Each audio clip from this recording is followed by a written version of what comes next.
राष्ट्रसंत तुकोजी महाराज की जो मूल संकल्पना थी, गाँव को सुजलाम सुफलाम समृद्ध स्वयंशासित और स्वावलंबी बनाने के लिए शिक्षण व्यवस्था कैसी होनी चाहिए। तो देश को ऊंचा उठाना है तो शिक्षण की प्रथा बदलो, सभी के हाथ काम दो, ये तरुणों की व्यथा बदलो। चले जाने दो खेत में गुरुजी और सेवक भी, वही होगी परीक्षाएं, वृक्ष की छाव में बदलो। मतलब ऐसा नैसर्गिक शिक्षण अगर लड़कों को मिलता है और गुरुजी प्राध्यापक सभी अगर उनके साथ मिलकर खेती में काम करते हैं तो हमारा शिक्षण बढ़ेगा, स्किल एजुकेशन बढ़ेगा, वैल्यू बेस्ड एजुकेशन बढ़ेगा, लोगों में न्याय नीति और चरित्र मूल्य भी बढ़ेंगे, उत्पादन भी बढ़ेगा और देश जो है वो एक महाशक्ति बन के उभरेगा। उसका एक जो प्रायोगिक स्तर पर जो गुरुकुल है वो जीवन शिक्षण अध्यात्म गुरुकुल, वो अड्यार टेकड़ी पर तुकाराम दादा गीताचार्य इनकी संकल्पना के माध्यम से हम यहाँ पर चला रहे हैं। इस आश्रम का जो मुख्य यूनिट है जीवन शिक्षण अध्यात्म गुरुकुल कि इस देश के महाराज ने ग्रामगीता में लिखा है, आजचे सान सान बाल उद्याचे तरुण कार्यकर्ते होतील, देशाचा पांग फेडतील उत्तम उत्तम गुणांनी। कि आज के जो छोटे छोटे लड़के हैं वो कल जाके यहाँ के कर्तव्यगार और जवाबदार इंसान बनेंगे और अपने मातृभूमि का, गांव का, देश का, माँ बाप का, सबका जो ऋण जो है वो चुकाएंगे। तो उसके लिए कैसी शिक्षा मिलनी चाहिए, इसके लिए ग्रामगीता में जीवन शिक्षण नाम का एक चैप्टर, एक स्पेशल अध्याय महाराज ने लिखा है और उसके ऊपर उसकी नींव पर आधारित ये अध्यात्म गुरुकुल का निर्माण किया है। अभी हम जाएंगे, ये विद्यार्थी निवास कक्ष है, यहाँ पर विद्यार्थी जो है खुद रहते हैं, कैसे रहते हैं देखेंगे।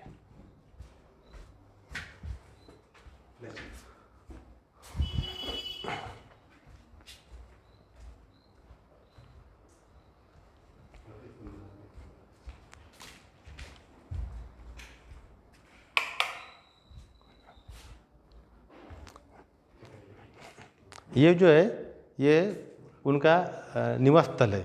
ये जो सभी चटिया आपको दिख रही है, ये सभी चटिया ये लड़के जो है इन्होंने अपने हाथ से बनाई है। यहाँ का नियम है हर विद्यार्थी को अपने हाथ से चटाई बननी पड़ती है और उस पर सोना पड़ता है।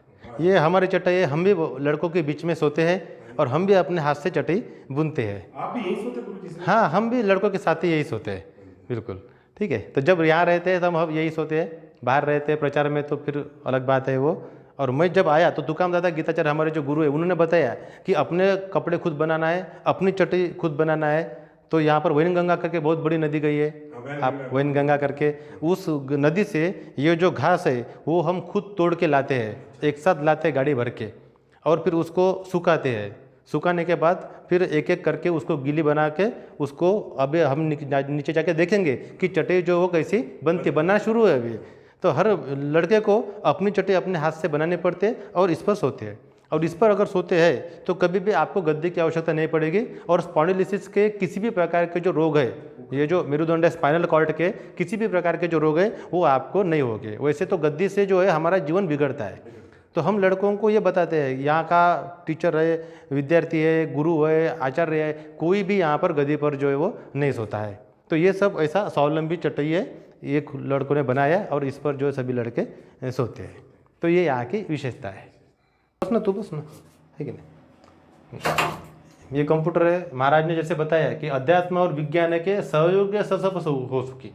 स्वावलंबन तो है ही है, लेकिन साथ में आप देख रहे कि विज्ञान की भी यहाँ पर तरक्की बहुत हुई है। तो यहाँ पर 2 पीसी है, नीचे लाइब्रेरी में 1 कंप्यूटर है, 3-4 कंप्यूटर है और सभी जो लड़के हैं वो कितने पढ़ने में आगे हो या पीछे हो, लेकिन हर एक को यहाँ पर कंप्यूटर का शिक्षण दिया जाता है। और यहाँ पर जितनी किताबें बनती है, यहाँ पर प्रकाशन मंडल है, तुकोजी महाराज, संत तुकाराम दादा गीताचार्य और नारखेड़ दादा और हम भी खुद लिखते हैं, वो सभी के सभी किताबें जो है इस कंप्यूटर में पूरी डीटीपी और टाइपिंग की जाती है और ये लड़के जो अपने हाथ से सब करते हैं। तो हर लड़कों को यहाँ पर कंप्यूटर सीखने के मतलब चटाई भी बुनाना है, उसको खाना भी पकाना है, उसको गैया भी चरानी है, गोबर भी निकालना है, कंप्यूटर भी सीखना है। ये जो गाड़ी है सब 4 व्हीलर आपको दिख रही है वो खुद लड़के चलाते हैं। तो सभी प्रकार का शिक्षण, मतलब शालेय शिक्षण, सामाजिक शिक्षण, वैज्ञानिक शिक्षण और सभी प्रकार का स्किल शिक्षण, स्किल एजुकेशन जिसको बोलते हैं, वो यहाँ पर मिलता है। ये आरोग्यधाम चिकित्सालय है, क्योंकि तुकोजी महाराज ने ग्रामगीता में संकल्पना लिखी है कि नको वैद्य अथवा डॉक्टर आपणेच व्हावे आरोग्य तत्पर, नको वकील न्यायाधीश दंडधर न्याय व्यवहार सहजाची। मतलब हमारा जो वैद्य है हम खुद ही होना चाहिए, हमारा जो वकील है, न्यायालय है वो अपने गांव में होना चाहिए, कोई बाहर से आवश्यकता नहीं पड़नी चाहिए। तो इसके लिए यहाँ पर विद्यार्थियों को योग, निसर्गोपचार, आयुर्वेद, पंचगव्य मतलब गाय के गोमूत्र गोबर से सभी प्रकार की औषधियाँ और सभी प्रकार की चीज़ें कैसे बनाना, ये सब जो है यहाँ पर सिखाया जाता है। तो ये जो है आरोग्य धाम या ओपीडी है, यहाँ पर टब बात है, स्टीम बात है, इनिमा कैसे देना, मट्टी पट्टी कैसे करना, लपेट कैसे देना, अपने औषधि कैसे बनाना, ये सब ट्रेनिंग जब यहाँ का शिविर होता है इस चीज़ का, तब ये पूरा ट्रेनिंग देते हैं या ये बच्चों को देते हैं और गांव-गांव से लोग आते हैं वो भी लेते हैं। हाँ, फिर बच्चे साल भर कंटिन्यू करते हैं, गांव वाले ट्रेनिंग लेके अपने गांव में जाके वो करते हैं। हाँ, तो यहाँ का सभी ट्रेनिंग गांव के लिए है ना, कि गांव को खड़ा करना है। तो कैसे गांव को खड़ा करना है, तो यहाँ पर ऐसे एक एक यूनिट है, ऐसा शिक्षण है। तो ऐसा शिक्षण गाँव में होना चाहिए और गाँव भी वैसी स्वावलंबी स्वयंपूर्ण होना चाहिए, ये उसका मतलब उद्दिष्ट है।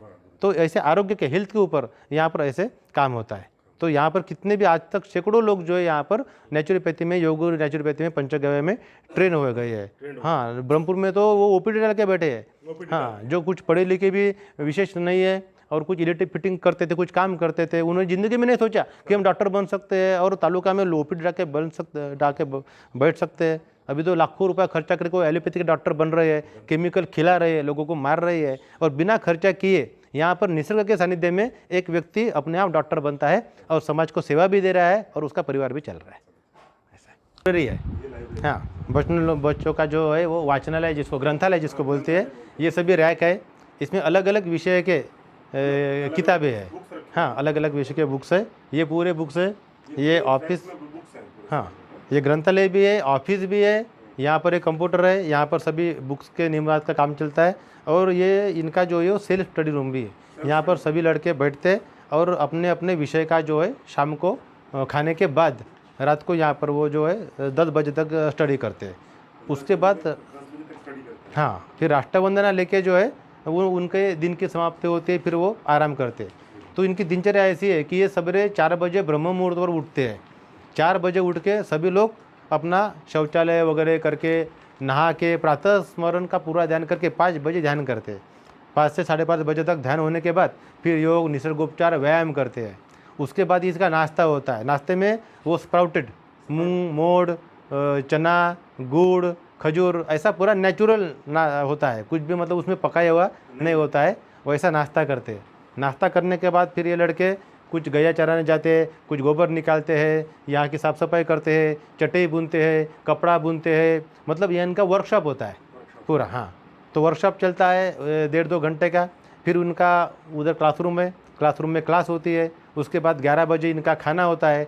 12 से 2 बजे तक उनका स्लीपिंग आवर या बाकी जो अपने वैयक्तिक काम करना है उसके लिए होता है। अभी आपके सामने ये 2:30 बजे तैयार होकर यहाँ पर बैठ गए। अभी ये शाम तक इनका क्लास चलेगा, ध्यानार्जन चलेगा, कुछ छोटे मोटे काम करेंगे। 6 बजे फिर इनकी प्रेयर हो जाएगी। 7 बजे वो खाना खाएंगे और 8 बजे यहाँ पर स्टडी करने के लिए बैठ जाएंगे। 10 बजे तक स्टडी करेंगे और रात को लास्ट में राष्ट्रवंदना करके फिर वो सो जाएंगे। इस तरह से सवेरे 4 से रात को 10 बजे तक इन लोगों का एक मतलब डेली फिक्स और व्यस्त बिजी शेड्यूल होता है। Discipline schedule. हाँ, डिसिप्लिन शेड्यूल है, अनुशासन सबसे इम्पोर्टेंट। बिल्कुल। और वो सब खुद होके चलाते हैं और खुद होके उसको मतलब वो फॉलो करते हैं उस चीज़ को। इसी है वो चलाते। ऊपर भी आपने कंप्यूटर देखा, इधर भी है, ये ग्रंथालय इसका यूनिट है। रहने वाले 50 लोगों का खाना बनाता है अकेला। रोज की उनकी ड्यूटी लगती है। एक टाइम खाने में वो रेखाते जिनका इंटरव्यू लिया वहाँ से आते हैं, वो करना रहते हैं। दूसरे टाइम का शाम का खाना वो लड़के खुद बनाते हैं पूरे आश्रम का। आप कभी 50 आदमी लेके आ जाएंगे तो हमारे 2 बच्चे उसको निपटा डालेंगे पूरा, खाना बना के खिला के पूरा। ये शिक्षण होता है, मतलब जैसा वक्त पड़े वैसा। लाठी काठी दांडा, मतलब शिवाजी महाराज के काल में जो गेम चलते थे नहीं क्या, दान पट्टा वगैरह, वो सब यहाँ पर सिखाया जाता है। उसको वीडियो भी दिखाएंगे।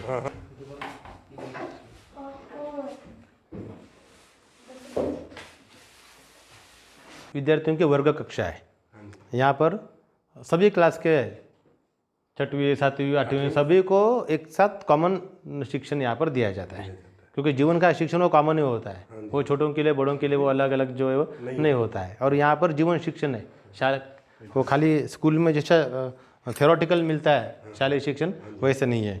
तो अभी यहाँ पर जो है शालेय शिक्षण और यहाँ पर कौन से विषय वो देखिए, वहाँ पर चार्ट लगा है, वो विषय चार्ट पे, हाँ उस पर फोकस कीजिए। इतने यहाँ पर विषयों के बारे में पढ़ाई देती है।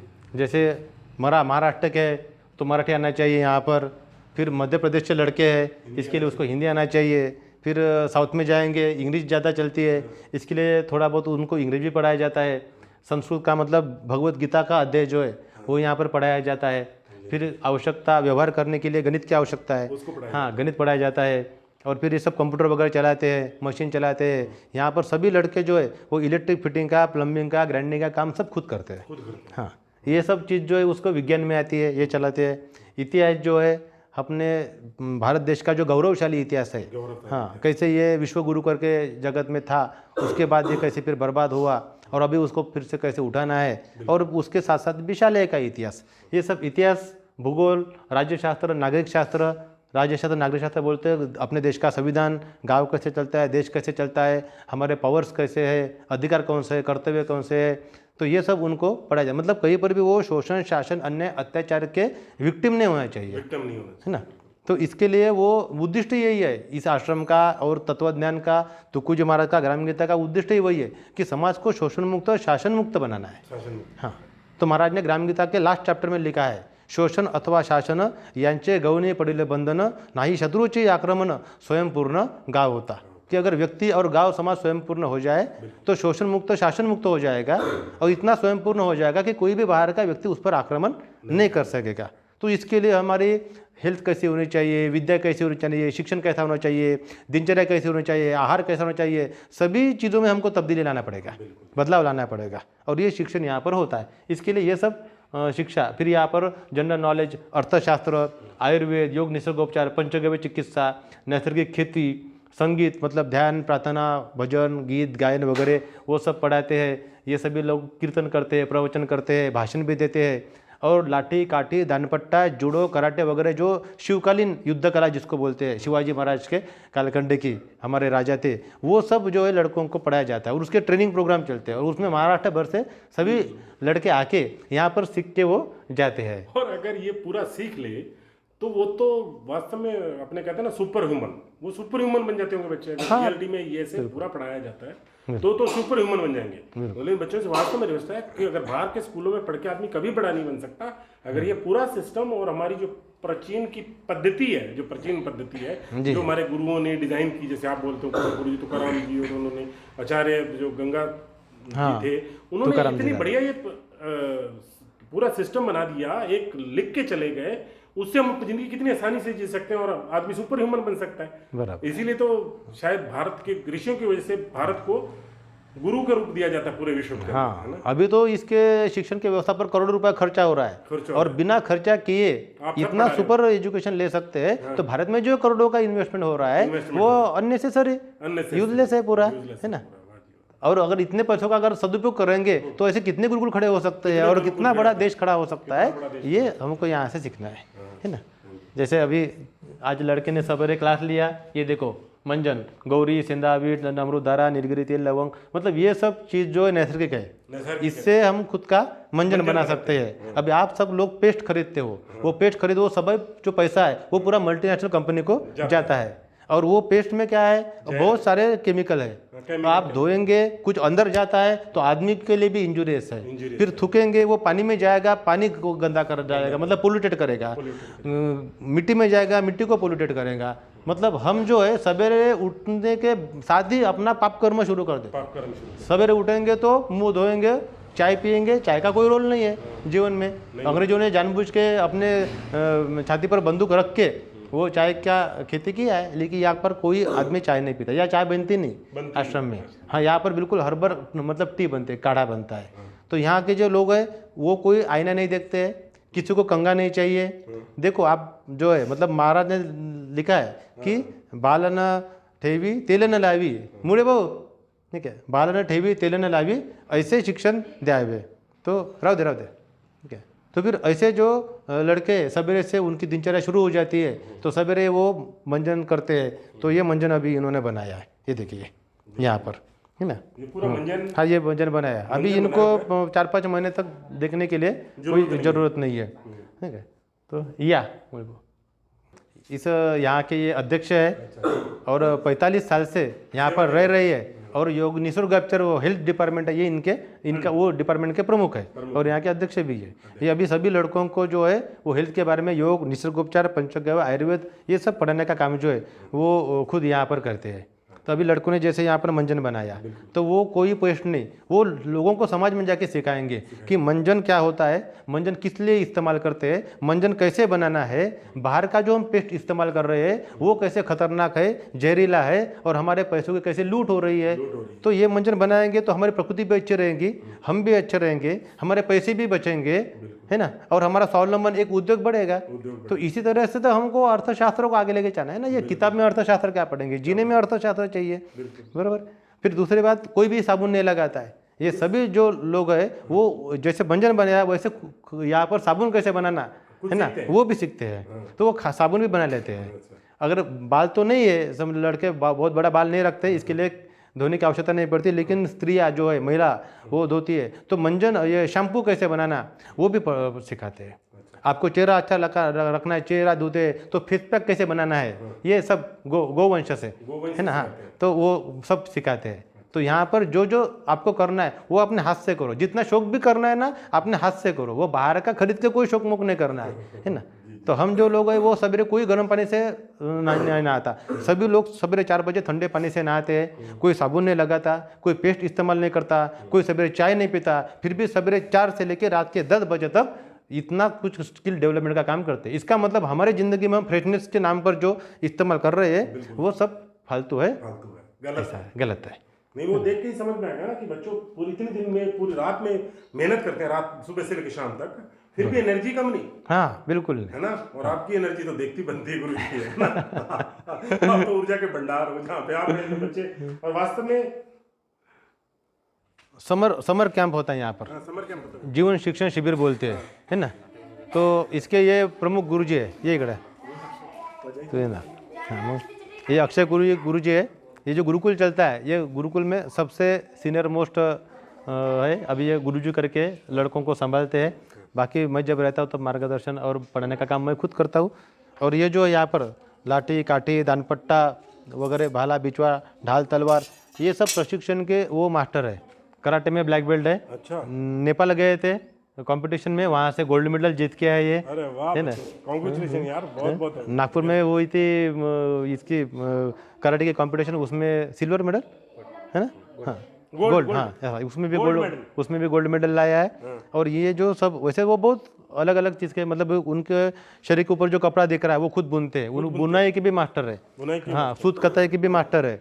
और ये लाठी काठी दानपट्टा जो महाराज की कल्पना थी की गावचे जे पवित्र सेवक त्याची प्रसंगी बनतील सैनिक, है ना, कि जो हमारे पवित्र भक्त है वो प्रसंगी वो सैनिक के रूप में बदलना चाहिए। जैसे मिलिट्री में कोई खाना पकाता है वो भी सैनिक होता है, गाड़ी चलाता है वो भी सैनिक होता है, पहले सैनिक होता है बाद में ड्राइवर होता है।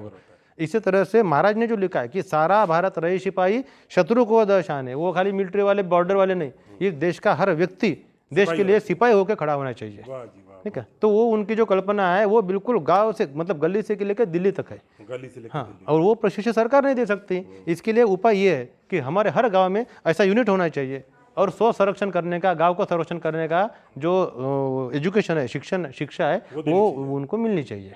पहले मिलती थी हर गाँव में, तभी वो अपने गाँव को बचाते थे, संरक्षण करते थे, है ना। तो इसी तरह से यहाँ पर समर कैंप चलता है, पूरे महाराष्ट्र से अलग अलग जिले से लोग आते हैं। उसमें ध्यान, प्रार्थना, भजन, कीर्तन और ये लाठी काठी दानपट्टा भाला बिचवा वगैरह इन सब का जो प्रशिक्षण है वो वहाँ पर उनको मिलता है। उनको फिर वक्तृत्व स्पर्धा भी सिखाई जाती है, बोलना कैसे वो भी सिखाया जाता है। ये पंचगव्य गाय के गोमूत्र से, गोबर से, दही दूध ताक तुप से औषधि कैसे बनाना, सभी तरह के जो उत्पादन जो है कैसे बनाना, वो सब उनको 15-20 दिन में यहाँ पर सिखाया जाता है। तो ऐसा शिविर यहाँ पर चलता है महाराष्ट्र लेवल का, और ऐसे शिविर फिर हम और बाकी के दिनों में गांव में जाके लेते हैं और बिना क्या बोलते हैं, बिना चार्ज, फ्री ऑफ कॉस्ट ये सभी सेवा हम लोगों को देते हैं। ये सब जो सिखाते हैं उसका कभी भी किसी भी प्रकार का जो चार्ज जो है, वैल्यू जो है वो मतलब नहीं लिया जाता है, ऐसा है, ठीक है। देखिए ये सब्जी बड़ी लगाई है, वहाँ पर ये करेला है, भिंडी है, वाल की सेंग है, तो ये सब खेती बाड़ी उन्होंने लगाई है। और यहाँ पर बाहर से जो है सब्जी खरीद के नहीं लाते हैं, ये अपने हाथ से उगाते हैं और बिना रासायनिक खत का शुद्ध सब्जी लगा के वही खुद यहाँ पर पकाते हैं। लड़के जो यहाँ के खुद खाना पकाते हैं, खुद खाना हाँ पकाते हैं उनको और जो खुद उगाते हैं। हाँ उनको रसोई का काम खुद आता है, खुद उगाते हैं, खुद पकाते हैं, खाते हैं और बढ़िया चुस्त स्फूर्त हेल्दी लाइफ जो है वो जीते हैं। और ये सब बाहर के विद्यार्थियों को नहीं सिखाया जाता। इसके कारण उनमें जो देखो एक मानसिक बौद्धिक विकृतियाँ बहुत ज़्यादा पैमाने पे होती है, बहुत ज़्यादा क्योंकि पढ़ने के लिए बहुत कुछ है, करने के लिए कुछ भी नहीं है, और निसर्ग का सानिध्य नहीं है, साधु संत के विचार नहीं है, और कुछ विजन नहीं है आगे के बारे में। ये सब यहाँ पर होता है। तो ये उनका सब्जी वाला है। इधर बहुत सारे पेड़ लगाए हैं, है ना। वहाँ पर आंवला है, वो फन्नस के पेड़ है, ये मूंगना जिसको बोलते हैं शेवगा, है ना, हाँ ये है। और फिर ये केली है। एक केली इतनी बड़ी होती है कि 2 केली खाए जाएंगे तो आपका पेट भर जाएगा, दिन भर आपको खाने के लिए कुछ भी नहीं लगेगा। ऐसे हाँ इतनी बड़ी केली होती है। और ये केली आपको बाजार में नहीं मिलती है, वो तो सब रासायनिक पद्धति से आती है, और वो रासायनिक पद्धति से उसको पीला किया जाता है, पकाते हैं, है ना। ये चीकू का पेड़ है, वहाँ पर फन्नस है, वहाँ पर आम है, नींबू है, और जो जो आवश्यकता है यहाँ पर। हाँ ये आंवले का है, यहाँ पर अभी छोटे छोटे पेड़ लगाए हैं, उसमें वो जो है अलग अलग पद्धति से वो कर रहे हैं। ये लाइन है पूरी। तो ये जो ये 4 व्हीलर गाड़ी है यहाँ पर, ये सभी लड़के चलाते हैं गुरुकुल के। 18 साल जैसे होते हैं उनको सब गाड़ियाँ सिखा देते हैं, लाइसेंस निकाल देते हैं, और सभी प्रकार के काम लड़के खुद करते हैं। और ये सभी गाड़ियाँ यहाँ पर गवर्नमेंट ने, ग्रांट ने, संस्था ने, ट्रस्ट ने, फंड ने कुछ नहीं है। जो यहाँ के भक्त लोग हैं वो खुद होकर पैसा जमा करके एक एक गाड़ी इस काम के लिए उन्होंने खरीद के दी है। इस गाड़ी से हम गाँव में जाते हैं, गाँव में ध्यान, प्रार्थना, गुरुदेव सेवा मंडल, और अभी जो शिविर बताया हमने वो शिविर हम गाँव में लेते हैं। इसका वहन जो है डीजल पेट्रोल वगैरह वो सब खुद समाज और गाँव वाले करते हैं, लेकिन हम वहाँ पर जाके सेवा देते हैं, उसका किसी भी प्रकार का मुबदला नहीं लिया जाता है। इस तरह से ये चलता है। ये उद्योग, हाँ ये पूरा उद्योग भवन नहीं है, पूरा जो शेड दिख रहा है ये पूरा मतलब वर्कशॉप है। हाँ यहाँ पर लड़के अलग अलग काम करते हैं, चीज़ें करते हैं और सीखते हैं। तो ये जो है ये चटाई बनाने का यूनिट है। यहाँ पर हर व्यक्ति को, हर शिक्षक को या गुरु रहे, आचार्य रहे, उनको चटाई खुद अपने हाथ से बनानी पड़ती है और उस पर उनको सोना पड़ता है। किसी को भी यहाँ पर सोने के लिए गद्दी जो है वो नहीं मिलती है। तो बनाने का जो यूनिट है वो अभी हम देखेंगे। चटाई बुन रही है। ये जो इसको लवा बोलते हैं, लवा, ये जो घास है यहाँ पर वैनगंगा करके बहुत बड़ी रिवर है, नदी है ना, उसमें जाते हैं सब लोग। एक दिन नदी में जाएंगे, नदी में कूदेंगे, खेलेंगे, नहाएंगे, ये घास काटेंगे और पूरा गाड़ी में लोड करके लाएंगे। एक बार लाएंगे तो फिर साल भर हमको ये चटाई बनाने के लिए हम फ्री हो जाते हैं। फिर उसको लाने के बाद सुखाते हैं, सुखाने के बाद इस तरह से इसको स्टोर करके रखते हैं, और जब बुनना है तब उसको पानी में भिगोएंगे, फिर वो नरम हो जाएगा। अभी जैसे ये है ना, ये उन्होंने पानी में भिगोया है, 2-3 घंटे पानी में भिगोने के बाद ये जैसे नरम आ जाता है, ये है ना। और नरम आने के बाद ये लोग अभी चटाई बुन रही है। हर लड़के को यहाँ पर चटाई बुनना सिखाते हैं। वो अपने हाथ से चटाई बुनता है और सोता है, तो उसको एक मज़ा आता है। जैसे खुद के हाथ का खाना बना के हम खाते हैं, उसकी एक मज़ा अलग होती है। खुद के हाथ से बने हुए कपड़े पहनते हैं, उसकी एक मज़ा होती है। खुद से हाथ से चटाई बनाएंगे, उस पर सोएंगे। अभी तो हमारी ज़िंदगी में हमारा खुद का कुछ भी नहीं है। देखो आप जी रहे हो, लेकिन आपका ना सब्जी खुद का है, ना धान्य खुद का है, ना सोने की चटाई है, ना आपके कपड़े आपके हैं। मतलब आप सब पैसों से खरीद रहे हो, लेकिन हमारे मन बुद्धि कल्पना से हाथ से तैयार किया हुआ जो स्वावलंबी है वो हमारे पास कुछ भी नहीं है। और एक चीज़, एक समय अपना भारत ऐसा था, ऐसे बोलते हम तो नहीं थे समय उस समय, कि इतना स्वावलंबी था कि एक नमक छोड़ के गाँव में किसी भी चीज़ के लिए बाहर नहीं जाना पड़ता था। इतना स्वावलंबी था, 100% स्वावलंबन। और अभी इतना उल्टा हो गया है कि एक भी चीज़ ऐसी नहीं है देखने के लिए जो गांव में तैयार होती है। हाँ 100% स्वावलंबन का वो 100% पूरा परावलंबन हो गया है। तो हम 100% नहीं, लेकिन जो जो कर सकते हैं वो तो करना चाहिए। कंप्यूटर ने घर में बना सकते हैं, लेकिन हम अपनी चटाई तो बना सकते हैं, मंजन तो बना सकते हैं, है ना। तो जिस देश में कंप्यूटर सुपर कंप्यूटर बन सकता है, उस देश में क्या अपना लोटा नहीं बन सकता? क्या अपनी चटाई नहीं बन सकती? अपना कपड़ा नहीं बन सकता क्या? तो फिर विज्ञान का क्या मतलब हुआ? हर जगह परावलंबन रहेंगे और दूसरे के ऊपर आधारित रहेंगे तो वो विज्ञान का काम का है। इसीलिए यहाँ पर विज्ञान और अध्यात्म इसका जोड़ है। है ना। तो उनका अभी जो बरसात के दिन चल रहे हैं ना, इसके कारण वो मतलब बंद करके रखा था, क्योंकि वो बरसात में वो जो धागे हैं वो सिकुड़ जाते हैं ऐसे, मतलब वो मॉइस्चर पकड़ लेते हैं। तो ये यूनिट जो है अभी ये लग जाएगा, ठंडी के दिन लग जाएंगे। वहाँ से लेके धूप काल तक बहुत अच्छा चलता है। बारिश में 2-3 महीने इसको हम बंद रखते हैं। अभी आपको दिखाने के लिए उनको शुरू करने के लिए मैंने बोला है। तो इसको हैंडलूम बोलते हैं, हाथ माग। और ये जो लड़के हैं वो अपने हाथ से ये जो कपड़ा बनाते हैं, अभी जो कपड़ा पहने हुए हम जो ये कपड़ा पहनते हैं इसको खादी बोलते हैं, है ना। खादी मतलब अपने हाथ से जो कपास है, कपास से पूनी बनती है, पूनी से चरखे के ऊपर हम सूत काटते हैं और उसी सूत का हम कपड़ा बनाते हैं, है ना। तो कॉटन टू क्लोथ बोलते हैं उसको, तो उसको प्योर खादी बोलते हैं। और ये खादी जो लड़के हैं वो अपने हाथ से यहाँ पर बुनाते हैं। आप देख रहे हैं वो बुन रहे हैं। यहाँ पर ड्रम है, यहाँ पर ये पूरा धागा है। हाँ, ये जो लगभग 30-40 मीटर का है। जितना लंबा यहाँ पर लगाएंगे उतना लंबा कपड़ा वहाँ से निकलता जाएगा।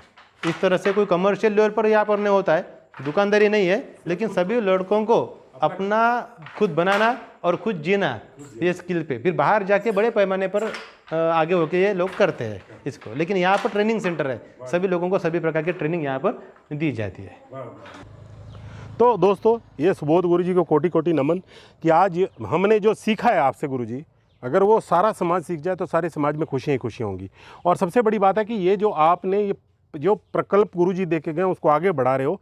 जैसे हमारे किसी भी धर्म के अंदर जो गद्दीदार गद्दी गुरुजी होते हैं उनकी बड़ी मानता होती है, और जीवन गुरु जो जीवित गुरु होता है वो सबसे बड़ा होता है, क्योंकि किसी को सिखा सकता है कुछ, है ना, कुछ बता सकता है, किताब में उतना नहीं बता सकती। और आप जो ये महान कार्य कर रहे हैं उसके लिए आपको कोटि कोटि नमन। और इस वीडियो को यहीं पे अंत करते हैं गुरुजी। आपका बहुत बहुत धन्यवाद, आपने हमको इतना कीमती वक्त दिया और पूरे वीडियो में हमारी मदद की और पूरा अपने पूरे इस प्रकरण जो आपका गुरुकुल है उसके बारे में बताया दोस्तों। ओके दोस्तों, शेयर कीजिएगा सबके साथ ताकि वो जान सकें इसके बारे में। धन्यवाद।